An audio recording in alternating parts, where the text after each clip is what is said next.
You're standing in your kitchen, in socks with a hole in the left heel, waiting for toast, when your phone buzzes once against the counter. It's your accountant, not a text, a call, which is rare enough that your stomach drops a little before you even answer. "You should sit down," she says, and you almost laugh because you're already leaning against a counter that's seen better decades. She reads you a number. You make her say it twice, not because you didn't hear it, but because some numbers don't feel real the first time. 11 digits, a 1, followed by more zeros than you've ever seen attached to your own name. The toast pops. You don't move. Somewhere in the next room, your dog is chewing on a shoe you've been meaning to replace for 2 years, and you still haven't replaced it. And you are, as of this exact Tuesday morning, a billionaire. Nobody in your family knows. Not your mother, 3 states away, currently worried about whether her car will make it through another winter. Not your brother, who texted you yesterday asking if you could spot him $200 until Friday. Not one person who shares your last name has any idea that the number your accountant just read out loud exists. Here's what nobody tells you about a number this large. It doesn't feel like winning. It feels like standing at the edge of something enormous and quiet. The way the ocean feels enormous and quiet, right before a storm you can't quite see yet. There's no confetti. There's no moment where the room erupts. There's just you, in socks with a hole in them, holding a phone, trying to figure out what you're supposed to feel, and finding out that nobody actually prepared you for this part. You'd always assume that if this day ever came, you'd tell someone immediately. Your mother, your best friend from college, somebody. Instead, you find yourself doing the thing you've done with every milestone for the last 14 years. You say nothing, and you go back to making toast. That instinct, the one that just kept your mouth shut about 11 digits, is the same instinct that built the 11 digits in the first place. And by the end of today, you'll understand exactly why those two things were never a coincidence. 14 years ago, you were 26, sitting in a studio apartment with a mattress on the floor, staring at a job offer from a company nobody had heard of yet. The salary was lower than the one you already had. Your roommate at the time told you flatly that you were making a mistake.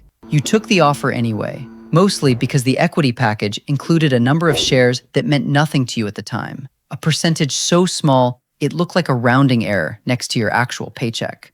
Nobody threw you a party. Your parents didn't understand what equity even was, and you didn't try very hard to explain it, because honestly, you weren't sure you understood it either. For the first 4 years, that decision looked like nothing. The company grew slowly. Your friends who'd taken the safer, better-paying jobs were driving nicer cars and going on nicer vacations. And more than once, lying awake at 2 a.m., you wondered if your roommate had been right. Then the company grew. Not overnight. Nothing about this story happens overnight, but steadily. The way a hallway light left on for years eventually cost you as much as the bulb itself. The rounding error percentage of a small company slowly became a meaningful percentage of a large one. Here's the part almost nobody wants to hear, because it isn't cinematic and it doesn't make for a good highlight reel. The next 10 years were mostly boring. You kept living in a 2-bedroom apartment 2 years after you could have afforded a house outright, because moving felt like a decision that would require explaining yourself to people who weren't ready for the explanation. You drove the same car through 190,000 miles. You skipped your college roommate's wedding in Cabo because the flight felt indulgent for a version of you that, unbeknownst to everyone, including yourself at the time, was quietly becoming worth more than the wedding venue's annual revenue. Your mother called every Sunday, worried, gently, about whether you were saving enough for retirement. You told her you were doing fine. It wasn't a lie. It was, if anything, the single largest understatement anyone in your family has ever told another member of it. Somewhere in year 7, your best friend from high school got a promotion and bought a boat. You went to see the boat. You told him it was beautiful, because it was, and you meant it. And you never once let it slip that the boat could have been purchased in cash roughly 4,000 times over without you noticing the withdrawal. Financial researchers who study how billion-dollar fortunes actually form keep finding the same unglamorous pattern, and it rarely resembles the version people imagine. Almost none of it comes from a single dramatic event, a lottery ticket, a lucky trade, a viral idea that exploded overnight. It comes from a small, concentrated ownership stake in something that compounds for a very long time. held by someone who resisted the urge to sell early, spend early, or explain themselves early. The wealth isn't built in the moment of the decision. It's built in the 14 years of nobody noticing the decision was still working.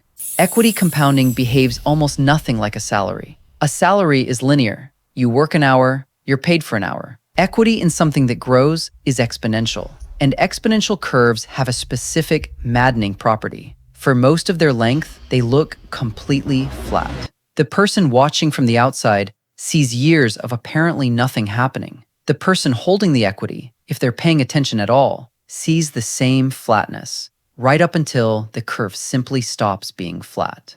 This is why almost every real story like yours includes a decade that looks, from any reasonable outside perspective, like a mistake. The mistake and the fortune were never two different things. They were the same 14 years, described by two different points in time. Thanksgiving, year 11. You're back at your parents' house, sitting at the same table you sat at as a kid, and your uncle asks the same question he's asked every year. So how's work? Good, you say. Really good, actually. And that's the whole conversation, because nobody at this table has ever had a reason to ask a harder follow-up question. Your cousin talks about her new promotion. Your brother mentions, carefully avoiding eye contact, that things have been tight since the layoffs at his company. Your mother asks if you're eating enough vegetables.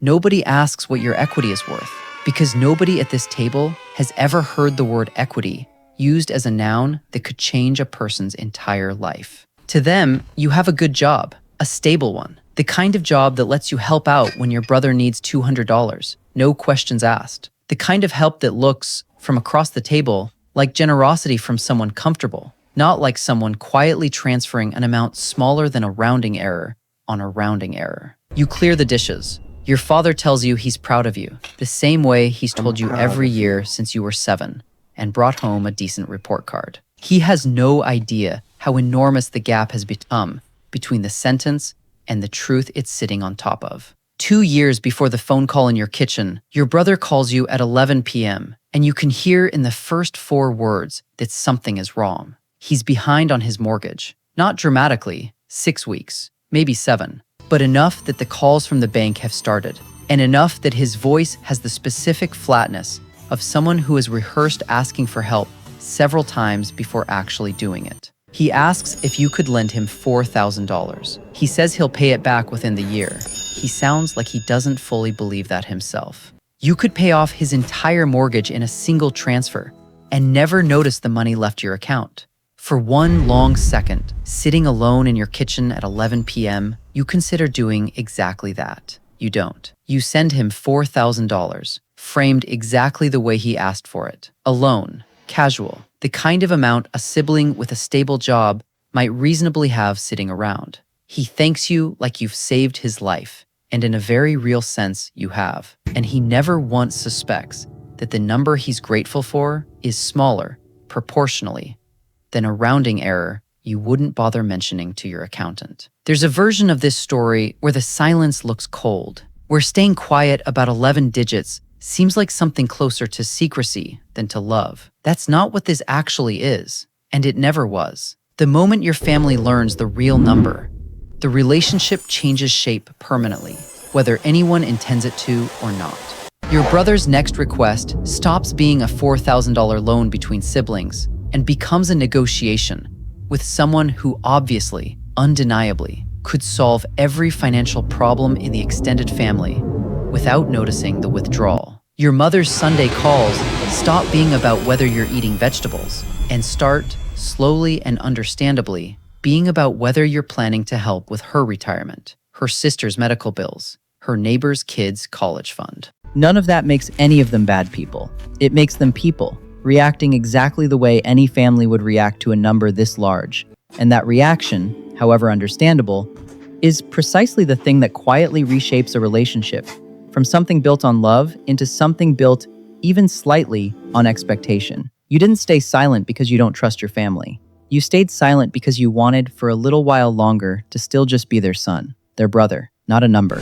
What almost nobody accounts for is the cost of the secret itself, not financial, but the specific, quiet loneliness of holding something this large without anyone to hold it with you. There's no one to call the day the number crosses 11 digits. because calling anyone means explaining 14 years of context they've never had, and possibly changing, forever, the way they look at you. You sit with the news alone in your kitchen, toast going cold, the same way you sat alone with the news of every milestone before it, the first million, quietly, at 31, the first 100 million, quietly, at 36. Each one a private event nobody else attended, celebrated only by you, in a kitchen, usually with cold toast. You've thought, more than once, about what it would feel like to simply tell someone, anyone, the whole truth, and let the relationship reshape itself however it's going to reshape. You've thought about it and, so far, chosen otherwise, not out of fear, but because the version of your life you actually value, the Sunday calls about vegetables, the boat you got to admire without complication.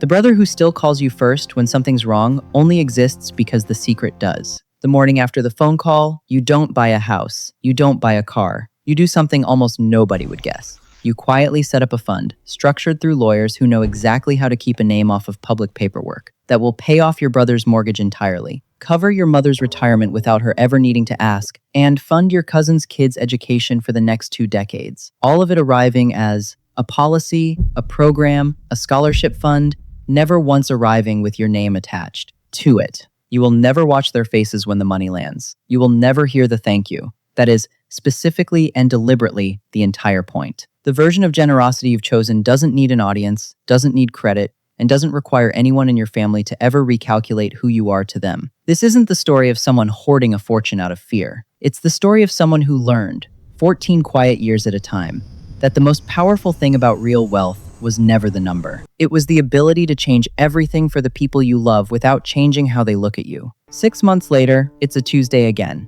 You're in the same kitchen, in a different pair of socks, waiting for the same toast to pop. Your phone buzzes. It's your mother calling to tell you, with real disbelief in her voice, that her retirement account somehow has more in it than she ever put there.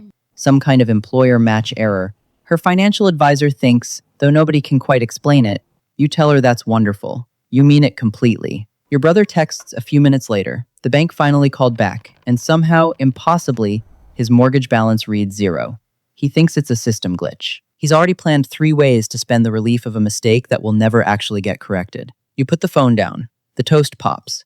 Somewhere in the next room, your dog is chewing on the same shoe you still haven't replaced, because some habits outlast even 11 digits. Nobody in your family will ever know your real number. And for the first time since that phone call 6 months ago, you understand completely why that was always going to be the entire point. If this changed the way you think about what real wealth is actually for, hit subscribe. This channel breaks down the real psychology of money every week. And drop a comment. If it were you, would you ever tell them the real number? Or would you let the mortgage just quietly disappear? Because somewhere out there, someone is having this exact morning right now, and their family will never know it either.